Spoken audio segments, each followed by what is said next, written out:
सुख दुख आते जाते रहेंगे, यही तो जीवन का सार है। जिसने इस मर्म को जान लिया उसका बेड़ा पार है। नमस्कार प्रिय दर्शकों, लॉन्ग लाइफ चैनल पर आप सभी का स्वागत है। यह वीडियो बहुत ही ज्ञानवर्धक है। इसे सुनोगे तो आप कभी चिंता नहीं करोगे, अपने जीवन में कभी दुखी नहीं रहोगे, परेशानी से बाहर निकल जाओगे। तो दर्शकों, वीडियो को ध्यान से और अंत तक जरूर सुनो और सच्चे दिल से कमेंट में जय श्री कृष्ण जरूर लिखें। दर्शकों, अंधेरी रात में एक व्यक्ति नदी में कूदकर आत्महत्या करने का विचार कर रहा था। वर्षा के दिन थे और नदी पूरे उफान पर थी। आकाश में बादल घिरे थे और रह रहकर बिजली चमक रही थी। वह उस देश का बड़ा धनी व्यक्ति था, लेकिन अचानक हुए घाटे से उसकी सारी संपत्ति चली गई। उसके भाग्य का सूरज डूब गया था। चारों ओर निराशा ही निराशा, भविष्य नजर नहीं आ रहा था। उसे कुछ सूझता न था कि क्या करे। उसने स्वयं को समाप्त करने का विचार कर लिया था। नदी में कूदने के लिए जैसे ही चट्टान के छोर पर खड़ा होकर वह अंतिम बार ईश्वर का स्मरण करने लगा, तभी दो बुजुर्ग परंतु मजबूत बाहों ने उसे रोक लिया। बिजली की चमक में उसने देखा कि एक वृद्ध साधु उसे पकड़े हुए है। उस वृद्ध ने उससे निराशा का कारण पूछा, किनारे लाकर उसकी सारी कथा सुनी। फिर हंसकर बोला, तो तुम यह स्वीकार करते हो कि पहले तुम सुखी थे? सेठ बोला, हाँ, मेरे भाग्य का सूर्य पूरे प्रकाश से चमक रहा था। सब और मान सम्मान संपदा थी। अब जीवन में सिवाय अंधकार और निराशा के कुछ भी शेष नहीं है। वृद्ध फिर हंसा और बोला, दिन के बाद रात्रि है और रात्रि के बाद दिन। जब दिन नहीं टिकता तो रात्रि भी कैसे टिकेगी? परिवर्तन प्रकृति का नियम है। ठीक से सुनो और समझ लो। जब तुम्हारे अच्छे दिन हमेशा के लिए नहीं रहे तो बुरे दिन भी नहीं रहेंगे। जो इस सत्य को जान लेता है वह सुख में सुखी नहीं होता और दुख में दुखी नहीं होता। उसका जीवन उस अडिग चट्टान की भांति हो जाता है जो वर्षा और धूप में समान ही बनी रहती है। सुख और दुख को जो संभाव से ले, समझ लो कि उसने स्वयं को जान लिया। सुख दुख तो आते जाते रहते हैं, यही प्रकृति की गति है। ईश्वर का इंसाफ जो न आता है और न जाता है वह है स्वयं का अस्तित्व। इस अस्तित्व में ठहर जाना ही समत्व है।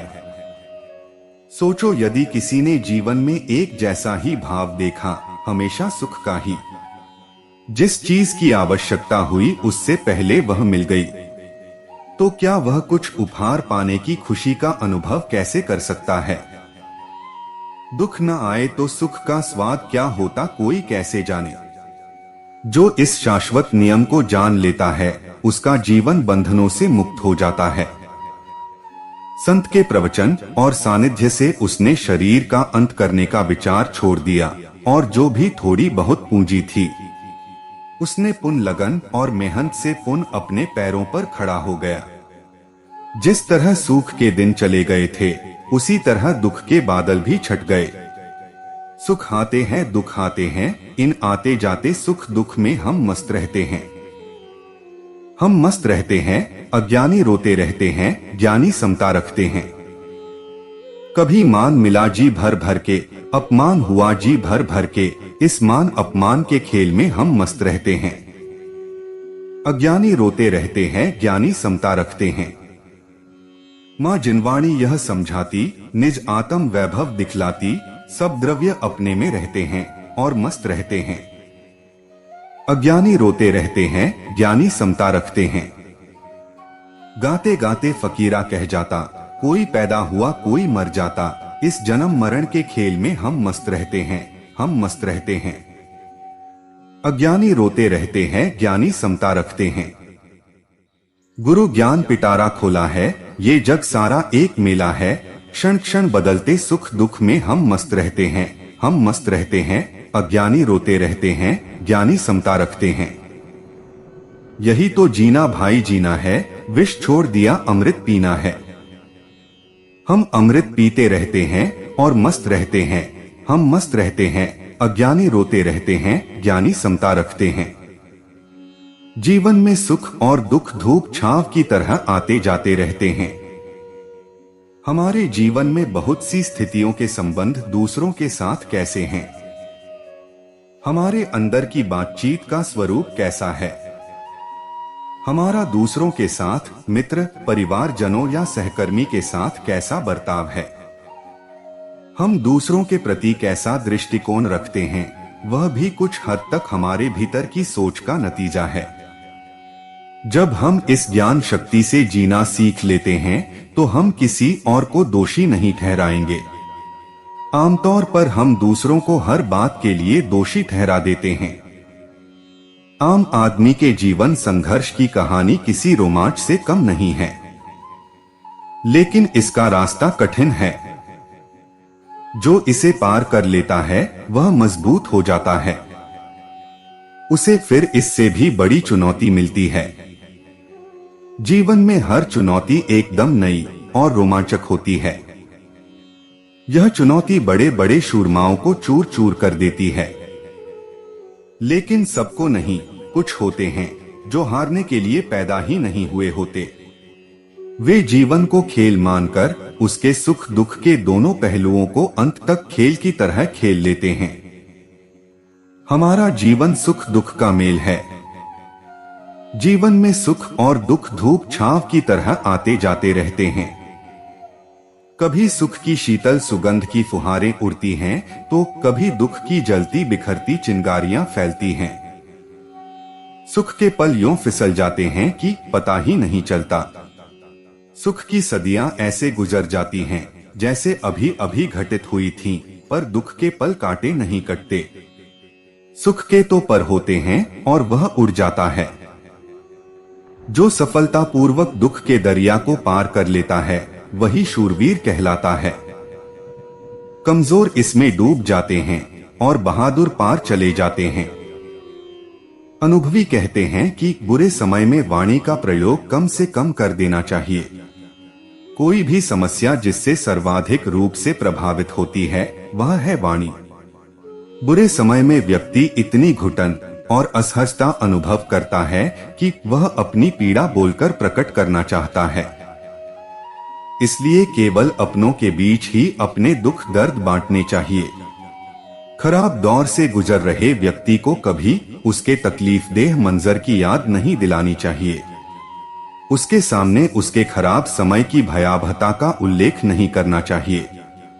ऐसे में वह आत्मविश्वास खो बैठता है और अवसाद से घिर जाता है।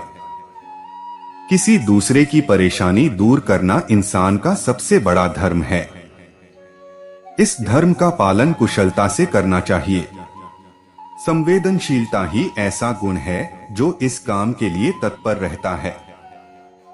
संवेदनहीन व्यक्ति किसी दूसरे की पीड़ा को कभी अनुभव नहीं कर सकता। यह इंसान में सबसे बड़ा गुण है। इसी कारण उसे दूसरों का दर्द अपने जैसा लगने लगता है। कुंती ने वरदान में श्री कृष्ण से मांगे थे दुख।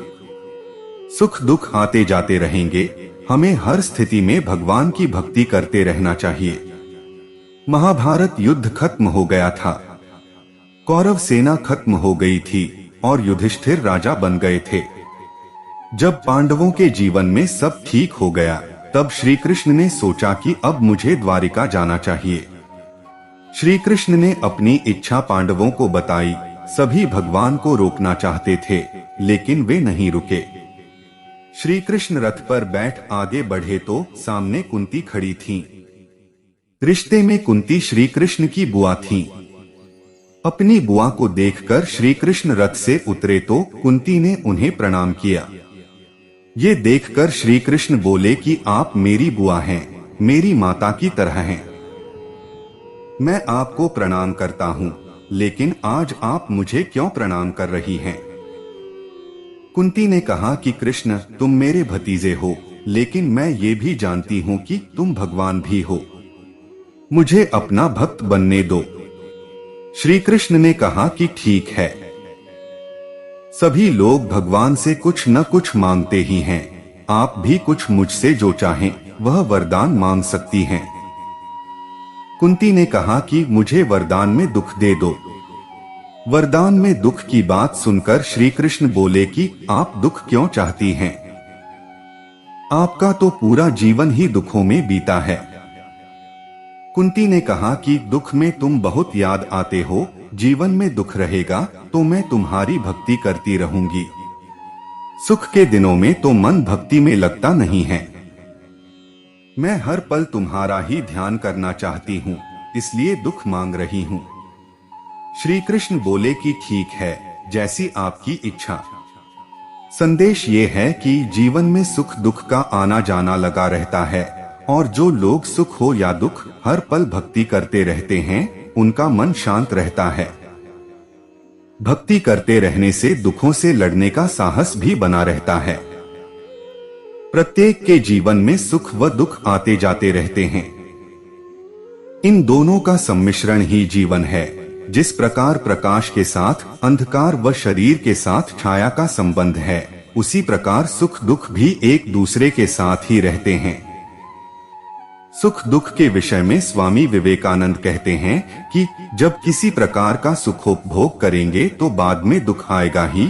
यह दुख उसी क्षण आ सकता है, अथवा संभव है कुछ समय पश्चात आए। जो आत्मा जितनी उन्नत है, उसे सुख के बाद दुख भी उतना ही शीघ्र प्राप्त होता है। हमें सुख दुख दोनों की अतीतावस्था में जाना चाहिए। ये दोनों ही हमारे प्राकृत स्वरूप को भुला देते हैं। दोनों ही जंजीर के समान हैं। एक सोने की जंजीर है तो दूसरी लोहे की। इन दोनों के पीछे ही आत्मा है। उसमें न सुख है न दुख है। सुख व दुख दोनों ही अवस्था विशेष है, और प्रत्येक अवस्था ही सदा परिवर्तनशील होती है, परंतु आत्मा आनंद स्वरूप, अपरिणामी व शांति स्वरूप है। हमें आत्मा की प्राप्ति नहीं करनी है, वह तो हमारा प्राकृत रूप ही है। केवल उसके ऊपर मैल पड़ गया है, उसी मैल को धो डालो तभी उसका दर्शन होगा। जीवन के सुख दुख क्या भाग्य पर निर्भर करते हैं। संसार में विषयों की तृष्णा से जो व्याकुलता होती है, उसी का नाम दुख है, और उस दुख का विनाश ही सुख है। उस सुख के बाद दुख होता है। इस प्रकार बारंबार दुख ही होता रहता है। सुख के बाद दुख और दुख के बाद सुख आता है। मनुष्यों के सुख और दुख चक्र की भांति घूमते रहते हैं। इस समय तुम सुख से दुख में आ पड़े हो। अब फिर तुम्हें सुख की प्राप्ति होगी। यहाँ किसी भी प्राणी को न तो सदा सुख ही प्राप्त होता है और न सदा दुख ही। यह शरीर ही सुख का आधार है और यही दुख का भी आधार है। देहाभिमानी पुरुष शरीर से जो जो कर्म करता है, उसी के अनुसार वह सुख एवं दुख रूप फल भोगता है। पिंगला गीता से श्लोक 18 से 21 तक देहाभिमान और विषयों में तृष्णा की व्याकुलता को ही दुख का आधार बताया है। आमतौर पर मेरे जीवन के सभी चुनाव शरीर को केंद्र में रखकर ही होते हैं। कृपया देहाभिमान को नष्ट करने की प्रक्रिया बताएं। नहीं, शरीर किसी का केंद्र नहीं होता। केंद्र तो सबका एक ही होता है, उसका नाम है अहंकार। अहम मैं केंद्र होता है। फिर आप उस मैं के आगे जो पूंछ बांधना चाहें बांध दें। मैं शरीर हूं कह दें, मैं पदार्थ हूं, मैं सुखी हूं, मैं दुखी हूं, मैं आत्मा हूं, जो कह दें, पर केंद्र तो सदा मैं ही होता है, मैं।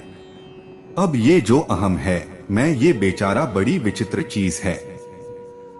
ये हमेशा कुछ न कुछ करता रहता है, बेचैन है, परेशान है। क्यों परेशान है? क्योंकि जैसा हमने कहा, इसकी स्थिति बड़ी विचित्र है। न तो जमीन का है, न आसमान का है, न घर का है, न घाट का है।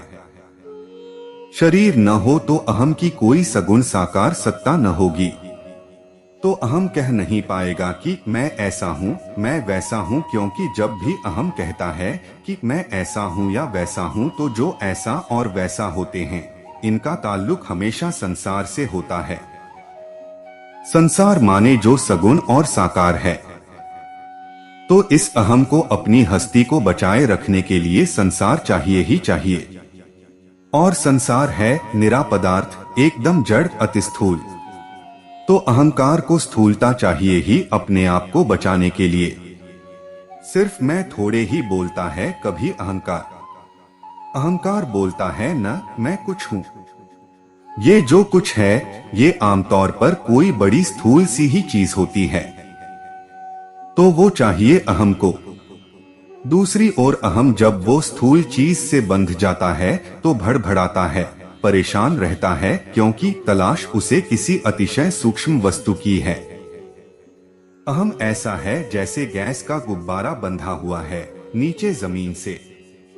किसी कील में उस गुब्बारे की डोर बांध दी गई है, या किसी बच्चे के हाथ में है, आदमी औरत के हाथ में है, लेकिन दिशा उसकी आकाश की ओर है। तो एक तनाव रहेगा हमेशा रस्सी में। जमीन से उसका नाता तनाव का रहता है। देखा है न, गैस का गुब्बारा जब भी आपके हाथ में होता है तो डोर में सदा एक तनाव होता है। अहम का रिश्ता संसार से सदा तनाव का होता है, क्योंकि संसार के साथ वो विश्राम में तो बैठ सकता नहीं, और जाना उसे ऊपर है, गुब्बारे को ऊपर वो पहुंच नहीं पा रहा, तो बस ऊपर की ओर मुंह करे बैठा रहता है। ऐसे ही हम हैं। हम भी शांति की ओर, किसी आखिरी चैन की ओर, समाप्ति की ओर मुंह करे लालाहित बैठे रहते हैं। आतुर आंखों से ताकते रहते हैं कि कभी तो वो अंतिम बिंदु आएगा, कभी तो वो घड़ी आएगी जब जी ठंडा हो जाएगा। वो आती नहीं। तो अहम ऐसा है, नीचे उसके जमीन, ऊपर उसके आसमान, बीच में गैस का गुब्बारा जो बंधा हुआ है जमीन से। अब उसकी समस्या ही यही है कि वो बंधा हुआ है, ठीक नीचे जो चीज है उसके लिए वही उसकी समस्या है। स्थूलता का तल तो आपको अभी 3 तल दिखाई दे रहे होंगे। एक जमीन का, जहां वो खूंटी गढ़ी है जिससे गुब्बारा बंधा है। दूसरा तल है गुब्बारे का, जो बीच में है त्रिशंकु की नाई। तीसरा तल दिखाई दे रहा होगा, आकाश का। ये 3 तल हैं। जो ऊपर है वो सूक्ष्म अति सूक्ष्म है। जो बीच वाला है वो धोबी का कुत्ता है। वो फंसा हुआ तल है। थोड़ा नीचे का है, थोड़ा ऊपर का है। हाँ, ये पक्का है कि नीचे वो बंधे रहना चाहता नहीं। और सबसे नीचे जो तल है वो तो अतिस्थूल है। वो जो अतिस्थूल तल है उसी को देह कहते हैं, उसी को संसार कहते हैं। देह मिट्टी, संसार मिट्टी, संसार से देह उठती है। दोनों भौतिक हैं, दोनों ही पार्थिव हैं। अब आप समझिए कि बात क्या है। अहम को चैन चाहिए। बेचैनी का कारण ये है कि वो बंधा हुआ है जमीन से। अब अगर बेचैनी का कारण ये है कि वो जमीन से बंधा हुआ है, तो क्या उसको चैन और ज्यादा जमीन में लौट कर मिलेगा? तो अहम है बीच में, नीचे है देह, ऊपर है मुक्ति। और अहम को चाहिए चैन। उसी चैन को चलिए हम कह देते हैं सुख। जो आखिरी चैन हमें चाहिए उसको अभी इस वार्ता के संदर्भ में हम कह देते हैं सुख। और सुख पाना कोई अपराध नहीं हो गया। बस मूर्खतापूर्ण सुख पाने की कोशिश अपने प्रति अपराध है। मूर्खतापूर्ण सुख को सुख कहते हैं, और होशियारी से जो सुख पाया जाए उसी के लिए फिर दूसरा शब्द बनाना पड़ता है, आनंद।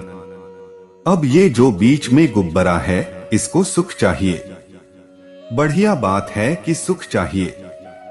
सुख पर सबका हक है। सुख में कौन सी बुराई है भाई? लेकिन जो तुम्हारे दुख का कारण है, तुम उसी के पास बार बार जाओ और सोचो कि सुख मिल जाएगा, तो तुम पगले हो। गुब्बारे के दुख का कारण है जमीन से उसकी जो जंजीर बंधी हुई है। वो उसी जंजीर को बांधे बांधे जमीन में और लोटे 5-7 तरीकों से, और अपने लिए बंधन पैदा करे, तो ये पागलपन है। तो इसलिए देहाभिमान बुरा बताया जाता है, क्योंकि भाई तुम देह को साधन की तरह इस्तेमाल कर रहे हो सुख पाने के लिए, जबकि तथ्य ये है कि तुम्हारे दुख का कारण ही देहबद्धता है। जो तुमको तकलीफ दिए जा रहा है, तुम इस आशा में बैठे हो कि उसी के माध्यम से तुम सुख पालोगे, ये पागलपन है ना। इसीलिए मना करा गया है कि इतना शरीर भाव मत रखो। शरीर में अपने आप में कोई बुराई नहीं है, न तुम्हारी अनंत सुख की कामना में कोई बुराई है। बुराई तब है जब तुम ये दोनों को मिला देते हो। जब तुम अपने सुख की पूर्ति की कामना करना चाहते हो, देह को साधन बना के, देह को माध्यम बना के नहीं होगा। बाबा देह के माध्यम से नहीं मिलेगा।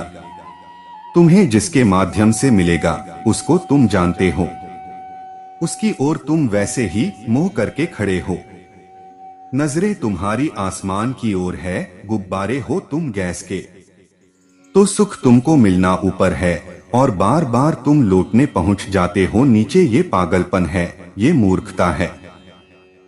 देह से वो उम्मीद मत रखो जो देह नहीं पूरी कर सकती।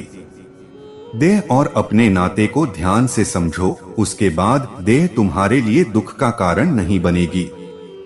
आशय क्या है मेरा इससे, तो अब गुब्बारा बेचारा अटका हुआ है। जमीन से डोर उठ रही है और उसको बांधे हुए है, वो आकाश तक पहुंच ही नहीं पा रहा।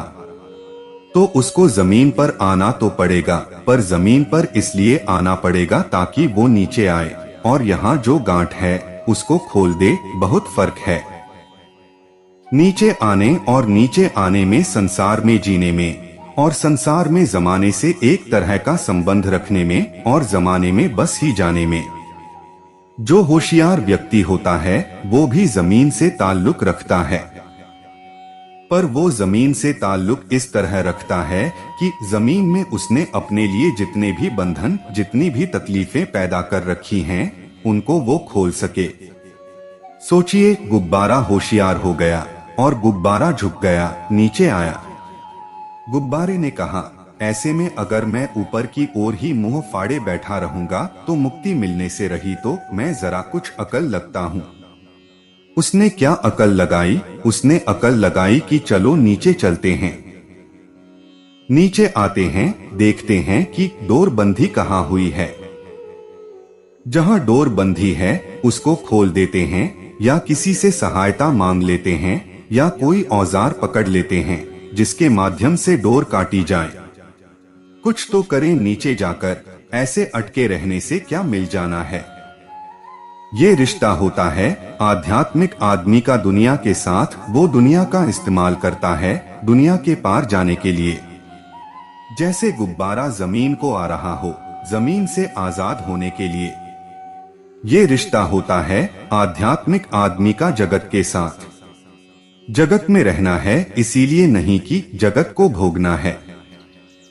जगत में रहना है गुप्तचर की तरह, जासूस की तरह, जो दुश्मनों के अड्डे में है और देखे कि चल क्या रहा है। देखूंगा कि यहाँ कौन कौन सी तैयारियां हैं मेरे खिलाफ। देखूंगा कि यहाँ किस किस तरीके से मुझे बांधा जाता है। अब आप समझ ही गए होंगे कि धर्म क्या है। धर्म है जगत को देखना और यह देखना कि किन किन तरीकों से तुम अबद्ध हो। यहाँ पर पहचान लो जगत की माया को, आजाद हो जाओ। यही समयक रिश्ता है आदमी का और जगत का। तुम्हें अन्नत सूक्ष्मता चाहिए, वही स्वभाव है तुम्हारा। उसके बिना शांति तो तुम्हें वैसे भी नहीं मिलनी। जिसे अन्नत सूक्ष्मता चाहिए हो वो पागल है क्या कि वो स्थूल में आकर बार बार चिपके लोटे जो तुम्हें चाहिए। अगर उसके विपरीत काम करोगे और उम्मीद रखोगे शांति की, तो उम्मीद कहाँ पूरी होगी। सुख चाहना, मैं दोहरा रहा हूँ, कोई गलत बात नहीं हो गई। कोई गलत जगह सुख चाहना तो निसंदेह गलत बात है। मिलेगा नहीं, और मिलेगा तो वैसा ही मिलेगा जैसा इन श्लोकों में वर्णित है। सुख आएगा और उसके पीछे पीछे बोरी भर के दुख आ जाएगा। जो सुख दुख आएंगे, जैसा कि पिंगला गीता बार बार समझाती है, वो भाग्य भरोसे आएंगे और तुम ऐसे ही झूला झूलते रहोगे। भाग्य की लहरों पर तुम्हारी उठा पटक चलती रहेगी। कभी सुख मिल गया अनायास और कभी अनायास दुख मिल गया। कोई लाभ नहीं न सुख और सुख में जब चयन करना हो तो तरीका समझ लीजिए। देख लीजिए कि आपको कहां पर सूक्ष्म सुख मिल रहा है और कहां स्थूल सुख। हमारे पास कई बार निर्णय की घड़ियां आती हैं न दोराहे चौराहे आते हैं। हमें चुनना होता है कि ये सुख लें कि ये सुख लें। दोनों ही दिशाएं बुला रही होती हैं। एक कहती है कि आओ सुख है यहाँ, दूसरी कहती है कि आओ सुख यहाँ है। तो वहां पर चुनाव करने की ये विधि है कि देख लो कि सूक्ष्म सुख किधर है। जिधर सूक्ष्म सुख है उधर ही आपका रास्ता है। निसर्गदत्त महाराज इसको बड़े प्यारे तरीके से कहते थे। वो कहते थे कि एक होता है देह का सुख और एक होता है चेतना का सुख। निर्णय साफ है, कौन सा चाहिए। आध्यात्मिक आदमी सुख विरोधी नहीं होता, वो मूर्खता विरोधी होता है। वो मूर्खतापूर्ण सुखों का त्याग करता है, वो सूक्ष्म सुखों का पान करता है। उससे ज्यादा आनंदित आदमी तो कोई होता ही नहीं। कोई ये न सोच ले कि अध्यात्म में सुख की वर्जना है तो अध्यात्म जैसे दुख समर्थक हो गया। नहीं नहीं, अध्यात्म दुखद नहीं होता। अध्यात्म में छोटे सुख की वर्जना है, क्योंकि तुम्हारा अधिकार है बड़े सुख पर, तुम्हारी कामना है बड़े सुख की। उससे नीचे हम मानने वाले नहीं हैं। तो अध्यात्म वही करता है, क्योंकि बात बिल्कुल सीधी है। जिस चीज से नीचे तुम्हें मानना नहीं है, उस चीज से नीचे की चीज पर निशाना काहे को लगाना। तुम्हें शर्ट आती है 40 की और तुम ऐसी दुकान में घुस जाओ जिसमें कपड़े मिलते हैं बस बच्चों के। वहां बड़ी से बड़ी शर्ट का नाप है। जिंदगी भर तुम वहां पर खींचातानी करते रहो, एक के बाद दूसरी शर्ट आजमाते रहो, दुकानदार से जिरह करते रहो, तो पागल तुम हो कि नहीं हो। और फिर वहां से निकलो और सोचो कि दूसरी दुकान आजमाऊंगा। जितनी दुकानें हैं सब वो बच्चों के ही बाजार की हैं। उनमें किसी में तुम्हारे नाप की शर्ट मिलनी ही नहीं है। अध्यात्म कहता है कि तुम वहां जाओ न जहां तुम्हारे नाप की चीज मिलेगी, जिससे तुम्हें कुछ तृप्ति भी होगी। देह को साधन बना करके जो सुख मिलने हैं वो सुख बहुत निकृष्ट निम्न कोटि की गुणवत्ता के होंगे। वो सुख हैं तो सही, पर उनसे पेट नहीं भरेगा, चरमराए से रहोगे सूखे सूखे से। मैं इनकार नहीं कर रहा हूं कि देह सुख दे ही नहीं सकती है। देह सुख दे सकती है, पर वो वैसा ही है जैसे 4 दिन के भूखे आदमी को प्याज रख के दे दो।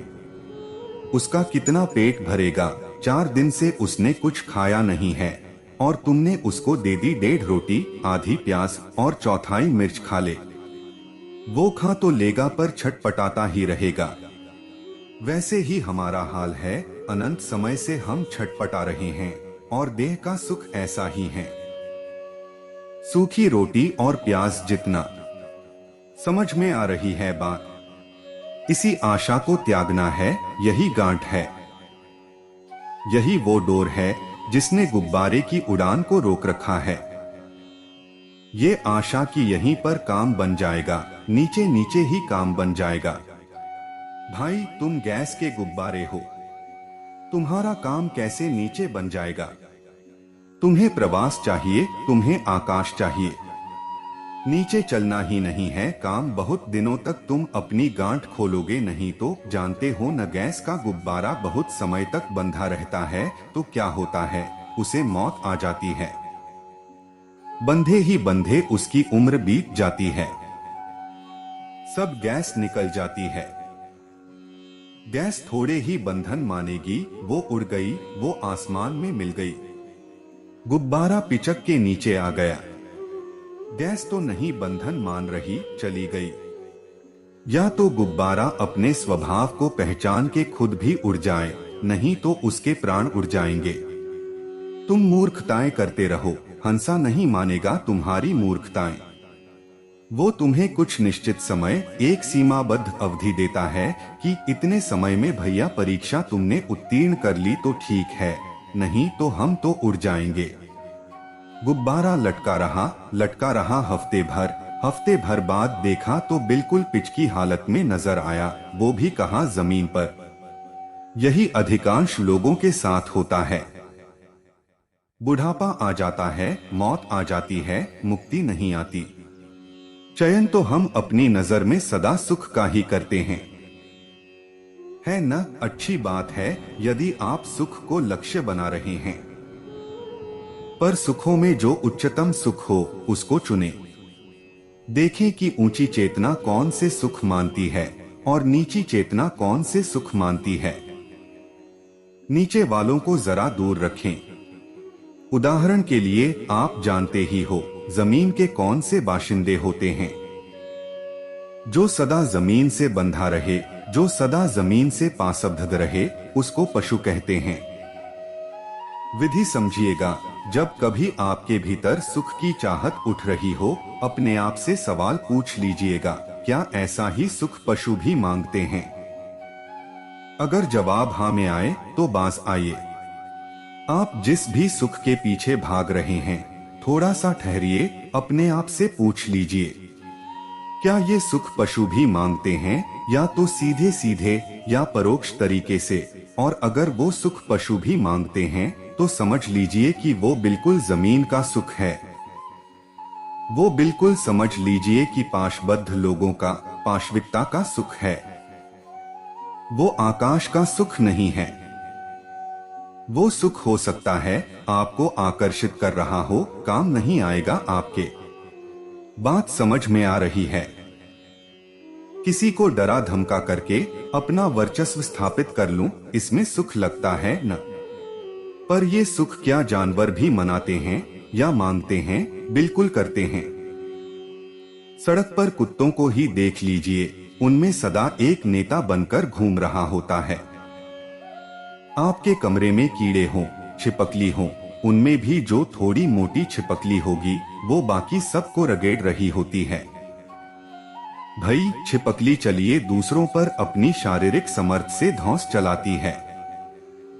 हो सकता है कि आप दूसरों पर धौंस चला रहे हो अपनी बौद्धिक सामर्थ्य से या अपनी आर्थिक सामर्थ्य से, तो भी आप काम तो छिपकली और कुत्ते वाला ही कर रहे हैं न?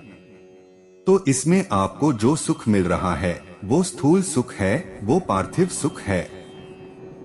ये आपके काम नहीं आएगा। इसी तरीके से अपना घर बना लेना, दीवारें खड़ी कर लेना और उस घर में दूसरों का प्रवेश वगैरह वर्जित कर लेना, ये काम जानवर भी करते हैं न? और जानवर इसमें बड़ा सुख भी लेते हैं।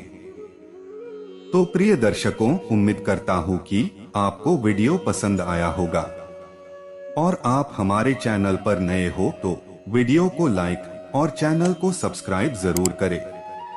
आपके एक लाइक से ही हमें प्रेरणा मिलती है और हम मोटिवेट होते हैं। धन्यवाद।